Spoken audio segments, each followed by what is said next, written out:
Okay, we are live. We'll let it breathe just for a brief moment to bring on the Facebookers, and we'll get things cooking. Stoked to get things rolling here. Good to see so many awesome members already in the chat, and it looks like we're good.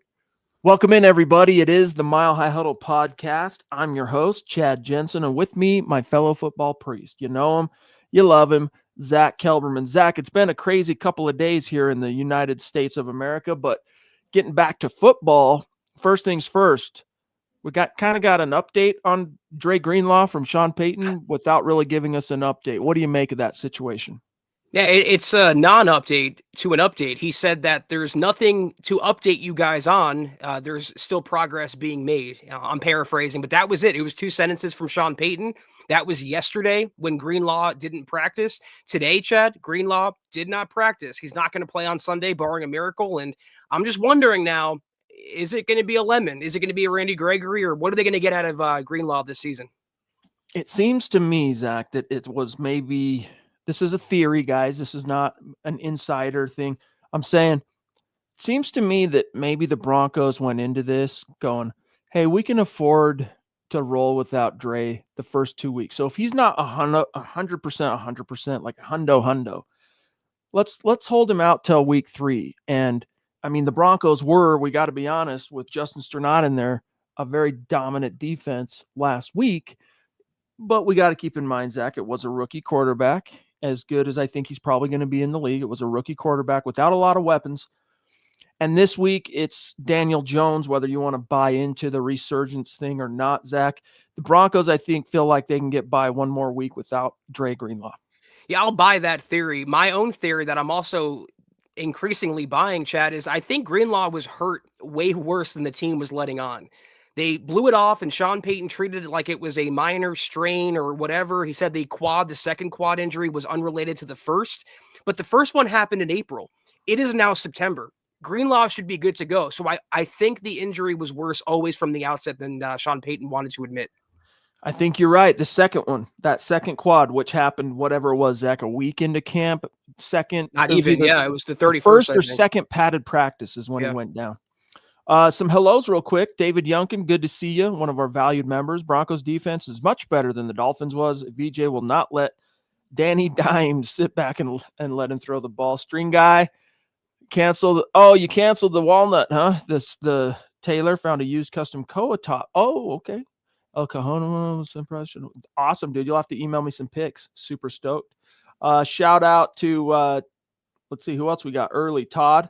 Hello. Great to see so many awesome members in the chat early. I mean, it's all green, Zack. On our end, it's all green. And Big Earn, what's up, buddy? How are you? Let's grab the Papa Bear. David McElrath in the house, kicking off Super Chat tonight because he is a Mount Rushmore member of the family. Says, does David, good evening, Broncos country, hashtag 13-4 plus. God bless the USA, Buckham ×3, MHH for life, Broncos for life. Let's go, Bo. Yeah, we could definitely use that God bless the USA thing right now. Some crazy stuff going on. And it's also, Zack, good opportunity as any to reflect on it being the 24-year anniversary of 9/11. Wow, time flies. I think everybody can remember where they were when that tragedy, an attack on the country took place. Yeah, we will never, ever forget the tragedy where we were, Chad, the aftermath of it. I was in 7th grade. I was in second period, and the teacher came in. Everyone has these stories. Everyone knows where they were, but something I'll never forget. And can't believe it's been 24 years. Crazy. Real quick, Todd, I'm going to grab your question that you put in there around 5:48 Mountain Time. But first, I got to grab Sam Bam jumping in on Super Chat. Thank you, Big Dog. Great to see you. Valued member and a bona fide superstar. Saying, evening, guys. I'm looking forward to the game on Sunday. The Broncos are the better team, but they need to prove it on Sunday. And the offense needs to be way more efficient and overall better. Go Broncos. No doubt about it, Zack. I think everybody's pretty comfortable with the direction the defense is headed and the shape that particular unit has already taken. But like we talked about in our kind of loose predictions for the season, Zack, during the summer and the offseason, both of us high on the on Bo Nix having himself a good second year, but we both said this team, because it is a team sport, it's the ultimate team sport, football. This team will go only as far as its quarterback will take them. So if you're of the belief that Bo Nix is about to build on what was a historic rookie campaign, then it's looking like this team's going to go a goodly distance. If you're having your doubts right now, you're feeling like, yeah, I was right, I had my doubts, but it's still way too early, Zach. Bottom line, though, to Sam Bam's point here, the offense needs to just be better and more efficient. And if they're even average, they're going to dominate opponents because of that defense. Absolutely. Yeah. Another question, Sam, and thank you so much, that we had coming into the season was we have these receivers on the roster. You added Pat Bryant, but you also signed or acquired 2 new running backs. Are the Broncos going to be a pass first or run first team? What is that going to look like? The operation with Sean Payton calling plays. And Sam, in week 1, it looked like the Broncos were supremely pass first, and that didn't work out too well for them. So you're right. Absolutely. They have to be better, more efficient, and play into their strengths. I want to see Sean Payton run the crap out of the ball on Sunday. Great to see you, Sam. Thank you, big dog. We also have Ted Wunderlich checking in, a great friend and a bona fide superstar as well. Appreciate the support, big dog. He says, happy week 2, Chad, Zach, and all. If Denver beats Indy, it would be Sean Payton's first 2-0 start since 2013. As long as the fast start equals wins, then it's fast. Seasons always taste sweeter when they start 1-0. 2-0, even sweeter. Hashtag MHH for life. Yeah, I mean, 2021, the Broncos started 3-0. Remember that? The last gasp of the Vic Fangio regime, Zach. Didn't pan out for him. But yeah, Sean Payton's teams have traditionally a habit of just kind of starting out a little bit slow. Then they find their footing. I don't really, Zach, even if they win in Indy, expect that to be any different this year. I think the offense is what's going to reflect that. It's going to take a few weeks. This offense will finally come together, kind of like you saw last year as soon as October hit. Yeah, that's Sean Payton's talked about it repeatedly this offseason, is getting off to a faster start after they started 0-2 last season. And there's a major season-making difference between starting 2-0 and 0-2. And that's why I'm not tripping about the week 1 game, Chad, because this isn't college football. Style points do not matter. They came out of that 1-0. I will say, into this matchup, the Broncos are in kind of a lose-lose from a perception standpoint. If they beat Indy, the critics are going to say, well, it's just Daniel Jones, it's just Indy. If they lose to Indy, they're going to say, you lost to Daniel Jones. I think the barometer for the Broncos season really starts from week 3 onward. Well said, guys. Lots more to get to. We also have an awesome guest we're going to announce here in just a second. But first, guys, football season, in case you missed it, it's officially back, and Underdog is the best place to make picks and win money all season long. Playing on Underdog, guys, it's easy, it's fun, it's intuitive. You just pick whatever your favorite players are going to do statistically, higher, lower, on stats like touchdowns, receiving yards, rushing yards, interceptions, and more. That's right. Get your picks correct, and you can win up to 5,000 times your cash, and you can play with as little as $1. So if you think you got a beat on what Bo Nix's or any Broncos player stats are going to be in week 2, download Underdog and win some money today. It's so fun, guys. The opportunity to watch football and win some money. Dude, that's a touchdown. So, guys, download the Underdog app today. Sign up with our promo code MHuddle to score $50 in bonus funds when you play your first $5. That's promo code MHuddle. Millions of fans have already won billions making picks on Underdog.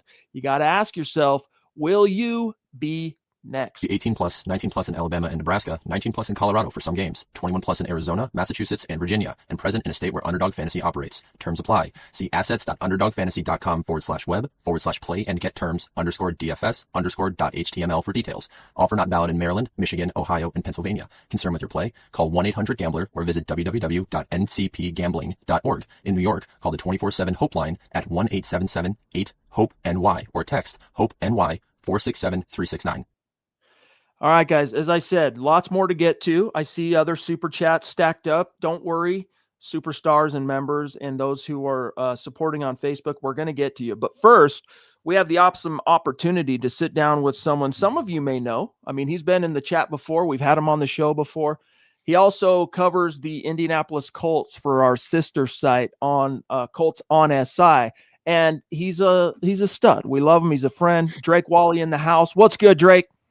Not much, man. I'm excited to be on the show. This is a hell of a matchup coming up. 2 1-0 teams, a lot to prove for both squads.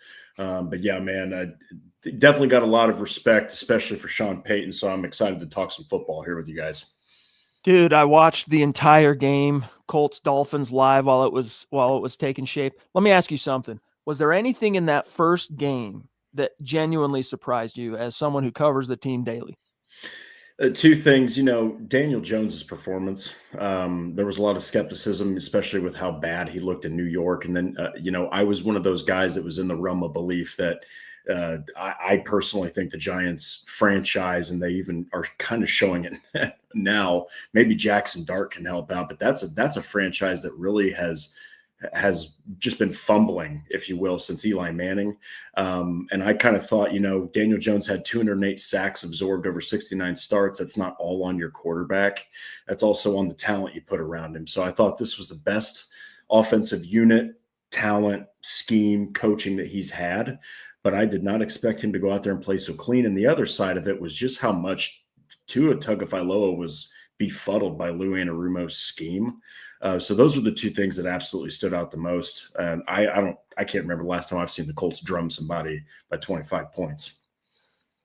Well, let's flip the conversation, Drake, for a second, because as you know, I'm sure, and Broncos fans know, Bo Nix did not look good in week 1. He struggled as a passer.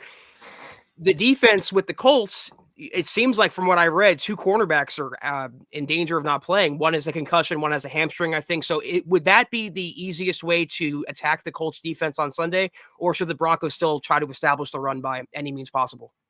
Well, that would be, Zach, that would be the go-to on paper. You're talking about Xavier Howard. He's 32 years old. You're talking about Mekhi Blackman, just got traded to the team, doesn't know the scheme. Neither one of these guys played more than about 25, 30 snaps. But it's still the ground attack. I fully expect Denver to turn to RJ Harvey, turn to J.K. Dobbins, use Bo Nix legs, because while the Dolphins only had 12 carries, they had 78 yards, man. Davon Achane, he had 55 yards on 7 carries, which even if you take away the 26-yard scamper, he still has 6 carries for 29 yards. That's almost 5 yards a tote. The Colts did not show the best run defense. So if I'm Sean Payton, man, and Bo Nix went out there and struggled, threw a couple picks, had a fumble, I'm turning to that ground attack. I'm daring Indy to stop me. And then if they can establish that against the Colts, the floodgates open, because guys like Sutton, guys like Franklin, even Evan Engram, even though he didn't play a crazy game against the Titans, that's a guy that's dangerous as heck, especially when you put him out in the slot. So if I'm Sean Payton, man, I'm looking at that ground attack, especially. Which, by the way, Evan Engram returned to practice. He was at practice yesterday, but in a limited role. He's back in the saddle as a full participant today, so he's dealing with a bit of a calf. The Broncos also got back John Franklin Myers, who was a DNP yesterday, but still no Dre Greenlaw. Oh, Nate Atkins, limited today, the tight end, Zach. I forgot to mention that. He's looking like he could be coming back here pretty soon. But Drake, dude, I was also really impressed by the rookie first-round pick, Tyler Warren, what I saw from him in the first game. Obviously, we studied him quite a bit coming out as a prospect because he was one of the common names mocked to the Broncos. Both Broncos and the Colts he was pretty common. And so we got to know quite a lot about Warren as a prospect, but what do you make of his initial impact week 1? And do you think the Broncos are going to be ready for him? Because Broncos have traditionally struggled against athletic pass catching tight ends, let alone dudes who are athletic pass catchers who can also truck you. I expected Tyler Warren to have a pretty big role. Did I expect him to lead the team in targets? No. This is what I was just saying on our podcast. Did I expect him to lead the team in catches? No. Did I expect him to be a fullback? No. And I sure as hell didn't expect him to go out there and pancake guys and put their backs flat on the turf. this is a guy that is an absolute problem, and he will be a problem. I would fully expect Vance Joseph to just try everything he can to take away Tyler Warren, because Daniel Jones really showed a propensity to pepper this guy with targets. Guys like Josh Downs, 2 catches, 12 yards. Guy like Alec Pierce, sure, he had 36 yards. Was also on 1 catch. Pittman did play really well, but you assume Pat Surtain, reigning defensive player of the year, he's going to be on Pittman quite a bit. I think that an X factor here could be Tyler Warren. Do I expect Denver to be able to stop him? It's so early, and it's one game. And I personally, I'm not trying to offend any Dolphins fans out there, but that defense looks like they don't have a freaking clue what's going on. They just had a players-only meeting after week 1. That's never a good sign. That's a team that is falling apart, and I think that regime's going to fall apart after this year. Not taking away anything from the Colts, but I fully expect Sean Payton to have 84 on his play sheet, telling Vance Joseph, look, 2 guys cannot kill us. Jonathan Taylor and Tyler Warren. You need to get Daniel Jones to try to pepper someone else with targets, because I will say he'll cause problems for the Denver defense, regardless of the talent, if he's out there hauling in 5, 6, 7, 8 catches. So. Trust me, there's plenty in Broncos country, Drake, that wanted the team to draft Tyler Warren. He's going to be a tremendous player. So I was going to ask you, actually, your sleeper or your X factor, and you named him. A lot of Broncos fans are familiar with Jonathan Taylor, obviously Daniel Jones, Pittman. I think last year when we had you on, you mentioned Alec Pierce. Give us someone on the defensive side of the ball for the Colts that can be an X factor on Sunday's game. Everyone talks about Leatu Latu, of course, DeForest Buckner, guys like Grover Stewart. Samson Ebukam, though, went out there and put on a show. Was a pressure machine. He was wreaking havoc in the backfield. Right now, he is statistically and on the field, he's been the best pass rusher. If Leatu Latu doesn't drop back in Lou Anarumo's scheme and pick off Tua Tagovailoa, you're talking about just Samson Ebukam. That's my X factor. Another guy that does stand out that could be an X factor and covering, really, I would assume Evan Engram is Joe Bocci. He's more of a coverage linebacker. Anarumo brought him over from Cincinnati. Had a lot of guys he brought over when he joined the Colts. But those are 2 guys that stand out the most to me, because the thing is, Denver's offensive line better than Miami's. They sure as heck have a better play caller than the Dolphins do. I mean, Sean Payton's a master. So I think that those 2 guys could be X factors that people aren't, looking at, that aren't the mainstream names for the Colts roster. All right, Drake, one more for you, buddy, and then we'll cut you loose. Thanks again for making time for us tonight, big dog. What's your prediction in this one? Tell our listeners what you foresee here. It doesn't have to be a score, but who's winning this ball game at Lucas Oil Stadium? To make it very, very brief, I like to do a little bit of a lead up. Defensive battle. This is going to be a defensive battle. You're talking about Vance Joseph. You're talking about Lou Anarumo. I do think Anarumo's scheme is going to confuse the crap out of Bo Nix at times. I mean, yeah, Sean Payton's calling the shots, but he's not under center. I also think Vance Joseph's scheme, and given the fact that I'm looking at it right here, and it almost blew my mind, gentlemen, PFF has 28 freaking pressures from Denver on Cam Ward. Absolute. That is Zach Allen. I mean, Nick Bonito. That is horrifying to look at. If you're an offensive coach after that game, you're like, well, I hope to God I never see that defense. I would say it's going to be close. It's going to be a fight. It's going to be a dog fight. I still got to go Broncos. I think it's going to be 17-14. It's going to be a really close game. I think you're going to see mistakes and turnovers from Nix. I think you're going to see some mistakes and possible turnovers from Jones. That this is not about Peyton and Steichen. This is far more about Anarumo versus Vance Joseph. I just think Vance Joseph has a little bit more talent, and they're going to bring the absolute pain. Drake, real quick, instead of cutting you loose, some of our members have some questions. You want to do you down for a rapid fire from the members? Am I down for a rapid fire? Of course, man. Let's do this. Come on. This is kind of apropos about nothing, but as a bona fide Colts guy, Sam Bam wants to know what your reaction was when Andrew Luck said adios. Oh my gosh. I was out at a tiki bar. I'll never forget this day. I was out at a tiki bar with a couple of friends, and my then girlfriend and I saw it break, and I was like, well, this is just a parody account doing some stupid stuff, trying to screw with people's minds. And then, of course, Adam Schefter reports it. And then, of course, ESPN reports it, and Bleacher Report reports it, and I'm like, this is literally true.